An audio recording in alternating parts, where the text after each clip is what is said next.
Move Moritel, un monde nouveau vous appelle.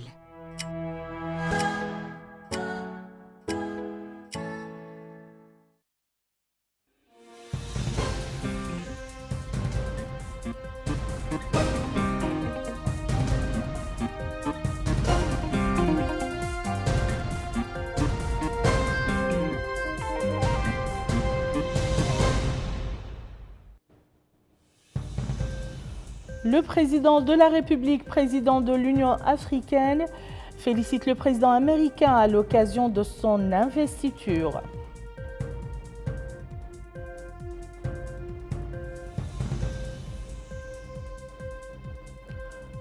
Le ministre de la Défense accueille la dernière unité du 8e bataillon de maintien de la paix de l'armée nationale après sa mission de paix en République centrafricaine.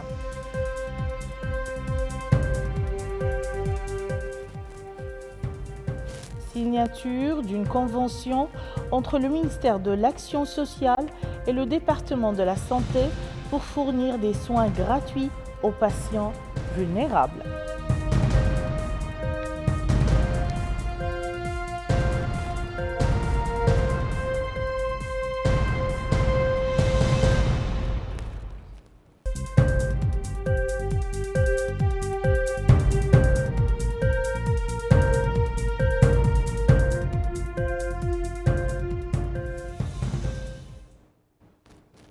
Madame, Monsieur, bonsoir et bienvenue dans le journal.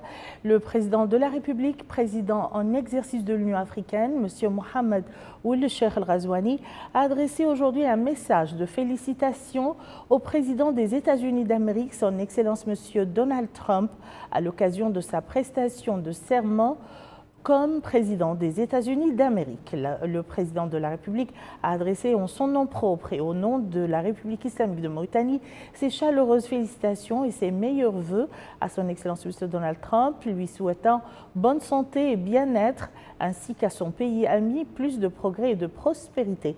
M. Mohamed Ould Cheikh El Ghazouani a salué les liens d'amitié et de coopération unissant les deux pays amis, tout en exprimant au président américain élu sa ferme volonté de consolider ces relations afin de promouvoir les intérêts communs des deux peuples amis, de servir les grandes causes humanitaires et de contribuer à la réalisation d'un monde plus stable, plus juste et plus en sécurité.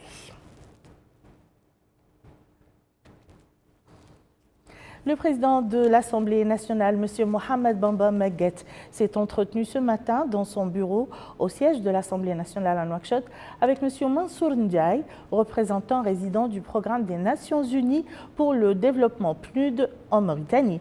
L'entretien a porté sur les relations de coopération entre le Parlement mauritanien et le programme des Nations Unies pour le développement, notamment dans le cadre du projet d'appui au Parlement mauritanien, ainsi que sur d'autres questions d'intérêt commun.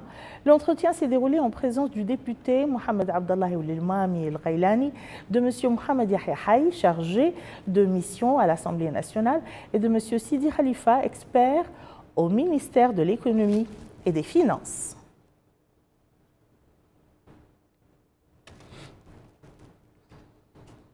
Le ministre secrétaire général de la présidence de la République, M. Moulay Mohamed Laqdaf, a décoré au palais présidentiel, au nom du président de la République, Mohamed Ould Cheikh El Ghazouani, de la médaille de chevalier de l'Ordre du Mérite national, M. Cheikh Soueidi Habib, secrétaire particulier du ministre chargé du cabinet du président de la République, et de l'Ordre de la reconnaissance nationale, M. Mohamed El Hanchi Ahmed Abdallahi, attaché à la présidence de la République.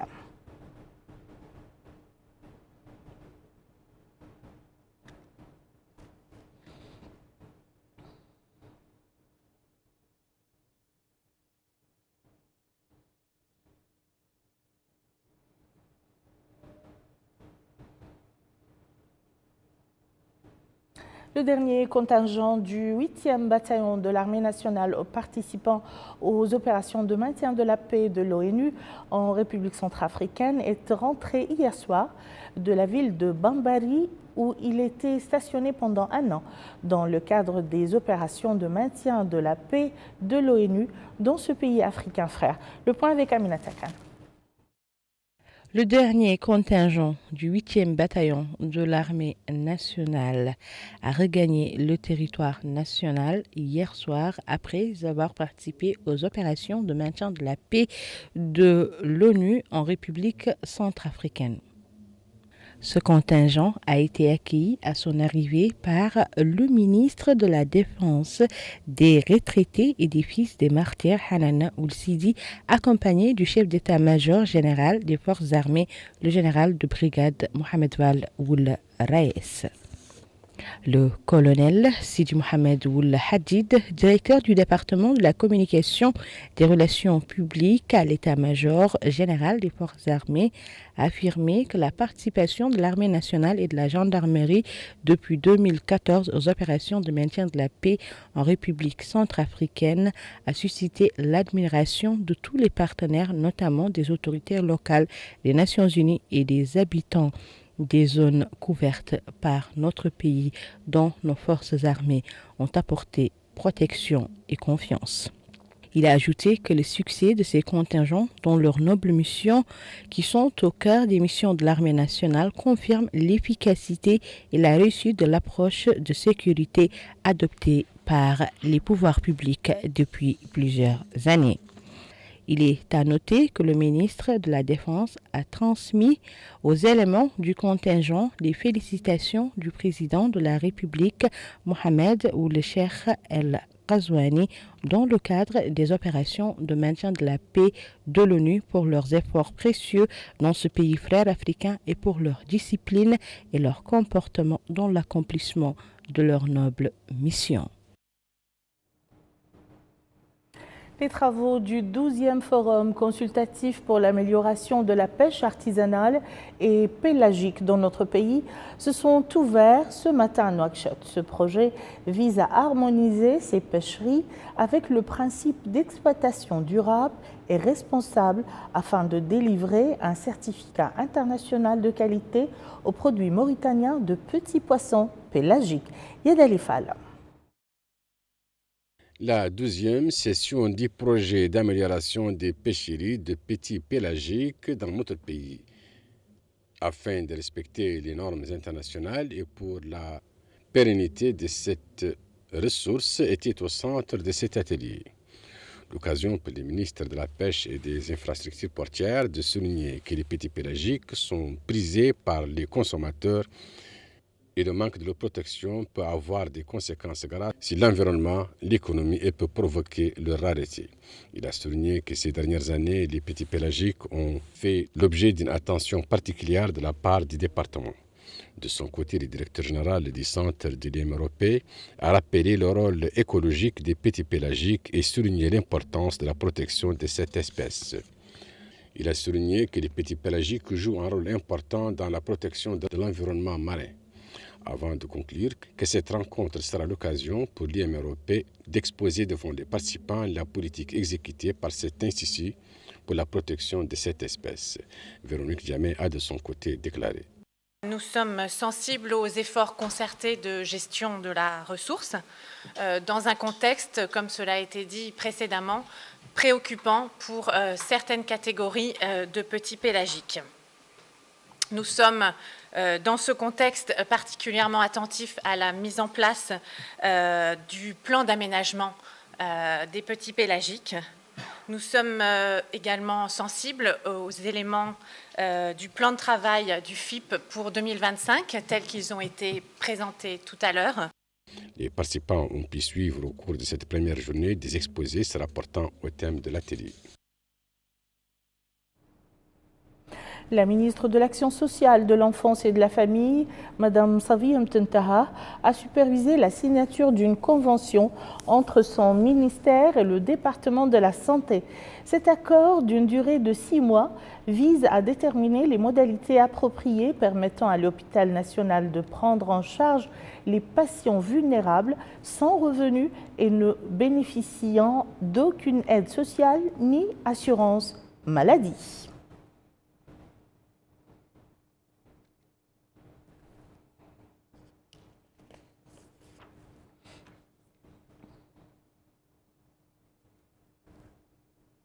La ministre de l'Action sociale, de l'Enfance et de la Famille, Mme Savia Mtentaha, a déclaré que la stratégie adoptée par le ministère dans le domaine de l'éducation préscolaire a apporté des changements positifs, soulignant l'importance de contrôler les comportements nocifs des enfants à ce stade, ainsi que le rôle joué par les éducateurs, les superviseurs et les parents d'élèves. Maïmouna Lo nous en dit plus. Cette réunion d'orientation avec les parties prenantes dans le domaine de l'éducation préscolaire dans la wilaya de Nouakchott Sud a pour objectif de sensibiliser ces dernières sur l'importance de contrôler les comportements nocifs des enfants à ce stade. Dans son allocution, la ministre de l'Action sociale, de l'Enfance et de la Famille, Savia Mtentaha, a déclaré que la stratégie adoptée par le ministère dans le domaine de l'éducation préscolaire a apporté des changements positifs et que le ministère est le responsable de l'éducation préscolaire, le seul habilité à accorder les autorisations, notant que le dossier de la licence est clair et doit être respecté et tout manquement à ces normes et contrôles entraînera le retrait de l'autorisation, soulignant l'importance de l'éducation préscolaire en tant qu'étape de base dans laquelle les enfants sont élevés et préparés à l'enseignement primaire. En ce qui concerne les enfants handicapés, la ministre a exprimé la disposition du ministère à travers le centre de formation et de promotion sociale des enfants handicapés, à suivre leur comportement et à prendre les mesures nécessaires quand il le faut. Elle a exprimé que le ministère continuera à tendre la main aux partenaires du secteur privé et à les informer qu'il ne tolérera aucune infraction au règlement de l'enseignement préscolaire. Ajoutons que le département a l'intention d'augmenter le recrutement des éducatrices en tenant compte de la vulnérabilité des zones qui ont un déficit en matière d'enseignement préscolaire. À son tour, le maire de Riyad, Abdallahi Ould Idriss, a salué les efforts déployés par le ministère dans le domaine de l'éducation préscolaire et son rôle dans l'éducation des enfants et leur formation sur des bases éducatives et sociales. Pour leur part, les participants à la réunion d'orientation ont convenu de l'importance du programme de la petite enfance, soulignant leur coopération avec le ministère à cet égard et ont appelé à ce que tous les enfants au niveau national bénéficient du programme, ainsi qu'à résoudre les problèmes des jardins d'enfants privés. Auparavant, la ministre de l'Action sociale a visité le centre de formation et de promotion sociale pour les enfants handicapés à Elmina et a supervisé la distribution de sacs professionnels et de prix pour les lauréats du centre. Par ailleurs, elle a inauguré la boulangerie du centre dont les étudiants bénéficient gratuitement.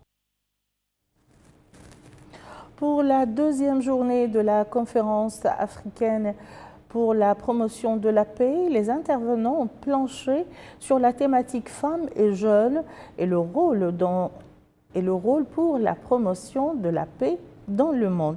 Les participants ont suivi des exposés sur la paix et les solutions pour la résolution des conflits. Yadali Fall. Les femmes et les jeunes étaient au centre des débats de ce deuxième jour. Des personnalités intéressées par cette question ont présenté des exposés sur ces thèmes, livrés à l'assistance et l'importance accordée à ces deux franges dans le cadre de la paix et le rôle qu'elles peuvent jouer pour cela. Tous, y compris la parole au cours de cette journée, ont rappelé que ces deux franges devaient être associées à la prise de décision au sommet, car il n'y a pas de paix en Afrique ni dans le monde sans la femme et les jeunes. Les efforts consentis par les participants à ce forum ont été soulignés par cet intervenant, qui n'a pas manqué l'occasion de rappeler le rôle fondamental que peuvent jouer les leaders religieux dans ce cadre. C'est ainsi que ces leaders religieux se sont apaisantis sur le rôle que jouent la femme et les jeunes dans la promotion de la paix dans le monde. Et voilà qui met fin à ce journal. Je vous en rappelle les principales informations. Le président de la République, président de l'Union africaine, félicite le président américain à l'occasion de son investiture.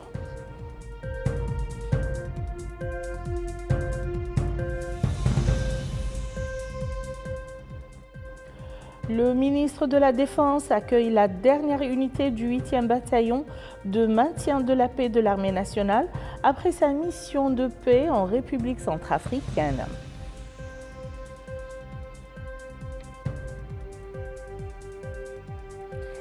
Signature d'une convention entre le ministère de l'Action sociale et le département de la Santé pour fournir des soins gratuits aux patients vulnérables.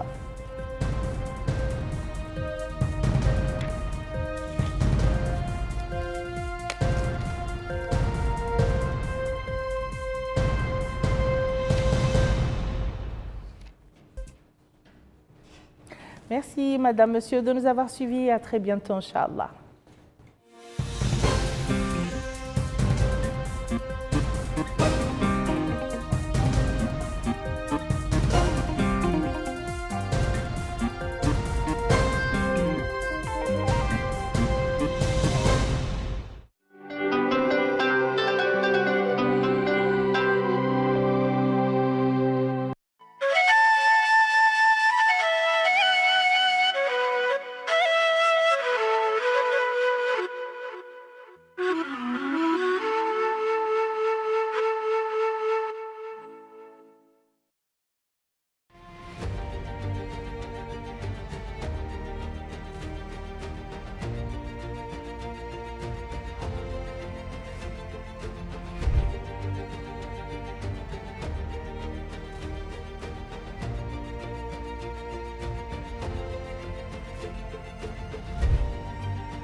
نوافيكم بكل المستجدات والأحداث أولا بأول من ولاية داخل تنواليبو في تقارير إخبارية ولقاءات مباشرة، ونقرب لكم الصورة عن الحياة اليومية للمواطنين بجميع أنحاء الولاية من خلال ملفات إخبارية ووثائقيات ترصد مختلف أوجه الحياة الاقتصادية والاجتماعية والثقافية لسكان المنطقة. مريم أحمد، الموريتانية، مدينة نواليبو.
مدينة ولاة التاريخية، سنوات كثيرة لم تستطع أن تعصف بهذا الموروث الثقافي والعلمي، حيث مثلت المدينة ذات يوم من أيام التاريخ الغابر مدينة للعلم وموطنا للعلماء.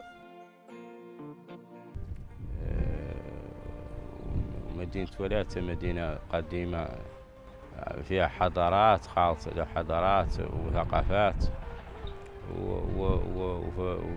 واشتهرت بالعلم والعلماء، وكانت محط للقوافل، وكانت علماءها بينهم رسائل مع السودان، علماء السودان، علماء مصر والمدينة المنورة ومكة.